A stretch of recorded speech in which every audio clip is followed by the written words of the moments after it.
I found my cousin spooning a 15-year-old girl in my parents' house. I tried to kick him out, but my family is siding with him. What do I do? This happened last Friday/Saturday, and I'm still fuming and confused by the reactions of everyone involved. So, context. I am living at my parents' house and my cousin came to stay here last Friday. He'd moved to another country a few years ago, so this was our first time seeing him in quite some time. He'd been like a brother to me all my life, so I was initially looking forward to hanging out with him, and he wanted to contribute to bills while he's here anyway. I then found out from my mother that he'd be bringing a girl with him who's working with him on a project, and that they'd be staying here as a change of environment and to chill out. I thought pretty weird, but alright, and didn't question it further. They arrived Friday and I found out why my mother said girl instead of woman. His coworker is 15. We were all shocked upon learning this, and there were a lot of awkward silences at first, but he explained that she was working with him on a game and that her parents had given the green light for her to travel with him. Apparently she and him have been living under the same roof for around a year. We collectively kind of just accepted it, laughed it off and left it at that. Internally though, I had a gross feeling, which was further justified by the fact that they acted like they were on a honeymoon. She's very clingy to him, constantly gives him a sort of doe-eyed look when he talks.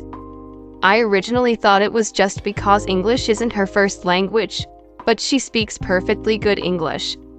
Another thing I noticed was that she was wearing a necklace that was halfway between a choker and collar, that when I asked her about it, she looked at my cousin, smiled, and said it was a gift from him. So, fast forward to Friday night, and before we go for drinks, we're figuring out sleeping arrangements since there'd be a total of 8 people in the house now, including my siblings. Originally we were going to let my cousin and the girl, I'll call her A from here on, take the couch and airbed in the living room, but after finding out A is a child, I offered to give her my room and I'd take the airbed, while my cousin would take the couch. She refused no matter how much I reassured her, and said she'd like the airbed. I tried suggesting a bunch of different ideas, including her having the living room to herself, but she was insistent on my cousin being there with her. I really felt uncomfortable about this, but my parents and one of my siblings brushed it off. My 2 other siblings were as weirded out by this as me, but what could we do? At least they were going to be sleeping separately. Everyone goes to the pub, except A, my cousin, neither drink, and my mother. She works Friday nights, so my cousin and A were home alone. They said they'd watch a movie and go to sleep. I tried to forget about it and just enjoy the night, but I couldn't stop worrying. I ended up drinking a lot. Here's where it went from 0 to 100.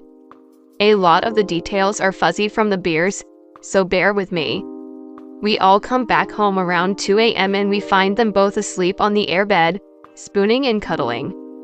It felt like walking in on a crime scene, but at least that would have a more straightforward reaction. My dad and siblings are whispering, discussing what to do next, but I just snap. I yell at my cousin and wake him up. I grab a cushion off of the couch and knock him back with it, and ask him what the hell he's doing. A gets up and wraps herself around him, and tells me to leave him alone. He steps off the bed and tries to calm me down, telling me to let him explain.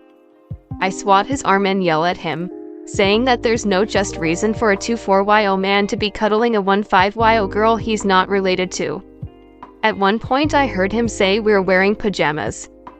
Eventually I get him to the door, push him outside, lock it and take the key. A tries to take it and starts crying, all the while yelling at me to let him back inside. Everyone else is trying to calm me down, saying that I'm not thinking straight and that I need to sit down and sober up while they handle it. They convince me to give the key to A, who rushes to the door and brings my cousin back inside and starts hugging him. My brother and one of my sisters leads me to the kitchen while my dad and other sister talk with A and my cousin. I don't know what was said, but they told me it's been sorted out and to head up to my room. The next morning we talked during breakfast, and I found out that A and my cousin went back to the airbed after the argument. I got mad and asked why the hell they were still sleeping in the same bed, and my dad literally said they're just clothes. When my mother came home and found out, she told me basically the same thing, and said that we've known my cousin for most of our lives, that we should trust him. I still can't comprehend it, and yet everyone's moved on already. In fact, some of my family is annoyed at me about how I reacted. I feel like I'm in a Twilight Zone episode. I apologized to A, but she said to save it for my cousin, who I refused to give an apology to. What do I do? Is there anything I can do? Comment. Poor girl. Even if you go to the police, your family will probably deny it. SMH. Everyone is failing this child, including her own parents. Unfortunately, you just need solid evidence, outside of the very obvious sub-collar this literal child is wearing. Typing that out made me sad AF. Your family must be in on this, I'm sorry. OP also said that she speaks perfectly good English. I'm betting he took her out of her home country, that he was residing in for years. She's in a different country, away from her parents. Big red flags for human trafficking. Has anyone asked this girl where her parents are and how they can be contacted? Is she in a troublesome or dangerous situation at home? Your parents have a minor child mysteriously staying with them and they need to ask follow-up questions. Yep, that was my first thought too. They have a submissive/dominant relationship, which, like you said, between adults is one thing, but she's a child. She is only 15 now, but how old was she when they got together? Because you don't start wearing a collar on the first date.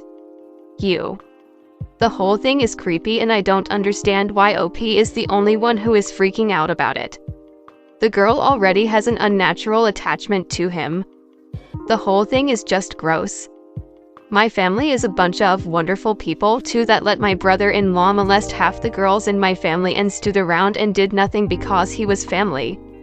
Now I'm a 33-year-old finally going to the cops because my therapist had to report it to the state. Don't let this girl become me who had to face all this 25 years later. Can you find her parents' contact information and tell them there is something physical going on between them? If not, I'd honestly consider calling CPS. If her parents are okay with the situation and the age of consent is higher than her age, go nuclear and bring the authorities into it. CPS for child neglect on behalf of the parents, possibly the police as well. Your family are not awesome people. They're enabling child abuse. Take photos. Check if you're in a two-party consent state, but either way, set up hidden cameras. It's your house, so I think you have surveillance rights within it.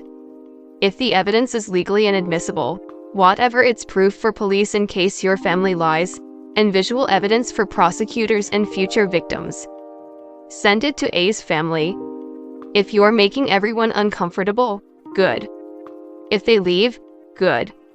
If you're forced to leave, at least you're not around and didn't facilitate sexual abuse against a minor. You can tell A that is nothing personal, but no adult man should be treating her this way. Child victims overbond to their abusers and need to be rescued against their will frequently. The more traumatized you are, the more you can cling to the familiar and the more tendency to escape into fantasy. The truth is that she may not realize your cousin was abusing her until he discards her. The submissive collar is a serious red flag about the power dynamics that attract your cousin, and I'd bet on this problem continuing for him. You're the only one in your family who did the right thing. Stay loud and stay angry. Anger is a gift. Don't say they're wonderful people. They're allowing a grown man to groom a fucking child. Not just grooming, he's having physical contact with a 15-year-old. Your parents are for thinking this is acceptable. Story 2. Parents stopped talking to me after getting married and moving away. Next steps. Hi. Some background info. I used to be incredibly close to my parents, especially my mom. This changed when I got engaged in June 2021 and things started going downhill with my parents.